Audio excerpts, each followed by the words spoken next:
Bismillahirrahmanirrahim. Alhamdulillahi rabbil alamin. Salatu wassalamu ala Rasulillah ma ba'd. Allahumma anfa'na bima 'allamtana wa 'allimna ma yanfa'una wa zidna ilman.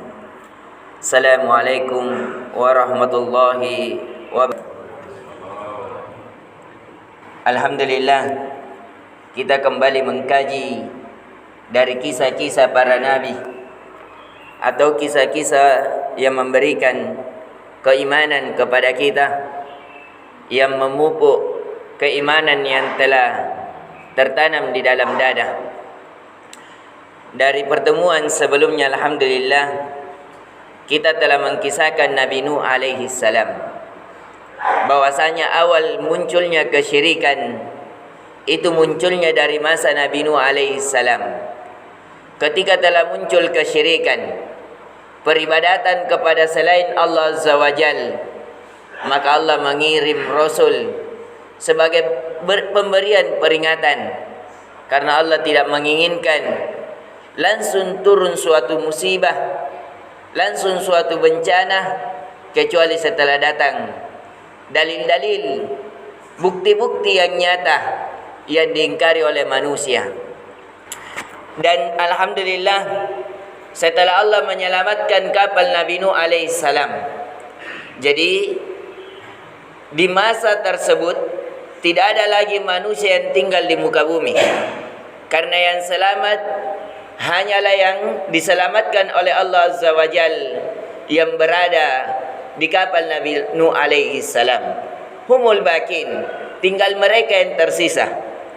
Jumlah mereka kurang lebih 80 orang. Jadi Allah selamatkan di lantai satunya kapal itu para hewan, semuanya berpasangan. Dan di lantai duanya manusia kurang lebih 80 orang. Dan di lantai tiganya para burung yang hari ini semuanya bisa kita lihat, bisa kita mengetahuinya. Itu yang selamat. Jadi selain daripada itu semuanya ditenggelamkan oleh Allah SWT. Kemudian setelah hilangnya banjir di muka bumi, karena banjir ini sekali lagi banjir yang ada di masa Nabi Nuh alaihissalam itu membanjiri seluruh dunia, karena Allah wa fatahna minas sama, itu terbuka semua yang di langit, kemudian turun hujan. Bahkan yang di bumi itu ada mata air. Bukan main kalau ada yang mengatakan kurang lebih 40 hari. Semua pintu-pintu langit dibuka menurungi air. Ditambah yang dari bumi mata-mata air. Bagaimana tidak cepat banjir? Kalau Makassar saja misalnya 2 hari biasanya banjir, 3 hari banjir bandang terus tanpa berhenti 24 jam, sudah berapa banyak yang tenggelam. Ini kaumnya Nabi Nuh kurang lebih 40 hari. Bahkan dalam riwayat lain ada yang mengatakan 40 tahun. Tapi yang lebih kuatnya kurang lebih 40 hari. Ini ketika diselamatkannya kapalnya Nabi Nuh, maka menjadilah semuanya dari keturunan Nabi Nuh alaihissalam. Di antara anak Nabi Nuh alaihissalam ada 4. Ada Sam, ada Ham, ada Yafith.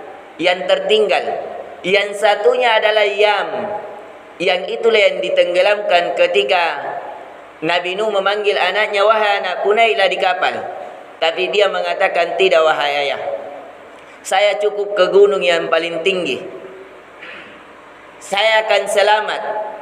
Tapi kata Allah Azza wa Jal berfirman kepada Nabi Nuh, tidak ada yang selamat selain yang naik di kapal. Tapi anak itu tetap ngotot, akhirnya dia ditenggelamkan. Jadi yang tertinggal hanyalah 3. Sam, Ham, dan Yafith. Jadi Sam inilah yang dimana dari Arab. Dan Ham inilah yang ada. Dan Ham, wallahu alam, saya melupakannya. Dan yang ketiga adalah Yafith. Ham adalah Ethiopia. Dan Yafith dari Rum. Maka dari 3 generasi Nabi Nuh, anak dari Nabi Nuh alaihissalam, inilah yang berpencar di muka bumi. Ada yang mengatakan sekitar 80 orang yang di dalam itu berbeda-beda bahasanya. Tapi yang menjadi keturunan Nabi Nuh alaihissalam ada 3. Dan yang dari Sam, dari Arab ini, itulah turun di situ ada Sam, kemudian Aud, kemudian Aus, kemudian Hud. Hud ini adalah salah satu nabi, Nabi Hud alaihissalam. Nabi Hud ini kaumnya namanya Ad. Kaumnya namanya Ad. Irama dzatil imad allati lam yukhlaq mithluha fil bilad. Jadi ini kaumnya Nabi Hud alaihissalam, yang kaumnya yang namanya Ad, inilah yang akan kita bicarakan. Jadi dia keturunan dari Arab. Karena Nabi yang dari Arab keturunannya ada 4. Yang pertama Nabi Hud, yang kedua adalah Saleh, yang ketiga adalah Syuaib, dan yang keempat adalah Nabi kita sallallahu alaihi wasallam. Namun selain daripada Nabi yang 4 ini, itu dibicarakan di dalam Bible, di dalam Injil, di dalam Taurat. Namun 4 Nabi ini yang semuanya dari Arab, entah Arab asli atau yang menjadi Arab, karena Nabi Muhammad sallallahu alaihi wasallam itu bukan Arab asli, tapi namanya Al-Musta'arabah, yang diarabkan karena Nabi Ismail alaihissalam itu bukan nabi, bukan dari Arab asli, tapi dia menikah dengan orang Arab asli sehingga dia menjadi orang Arab asli. Karena dia menikah dengan orang Arab asli, maka dia dihitung sebagai orang yang diarabkan. Dari Nabi Ismail lahir keturunannya sampai ke Nabi kita sallallahu alaihi wasallam. Inti pembahasannya kita akan memasuki kisah dari Nabi Hud alaihi salam, yang kaumnya namanya Ad. Apa dari Nabi Ad ini? Ada 3 turunan, 3 generasi, kemudian masuk ke kaum Ad, kaumnya Nabi Hud alaihi salam.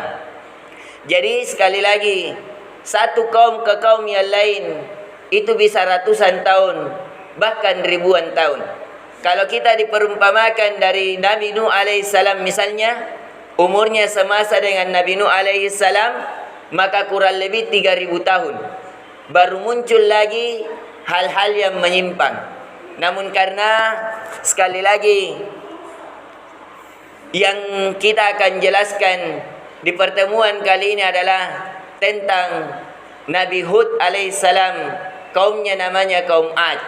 Kaum Ad ini adalah salah satu kaum yang memiliki kekuatan, yang dimana bangunan-bangunannya, rumah-rumahnya itu diukir dari gunung-gunung.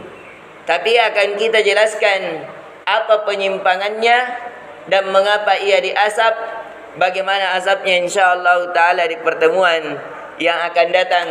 Karena waktu yang membatasi kita, sekali lagi pelajaran yang kita ambil di pertemuan kali ini, bahwasanya yang akan kita bahas adalah Nabi Hud alaihissalam, yang dimana kaumnya namanya Ad. Kalau Samud, kaumnya nabinya namanya Nabi Saleh alaihissalam. Dan Hud ini sekali lagi dia adalah nabi yang diutus melalui jalur Arab.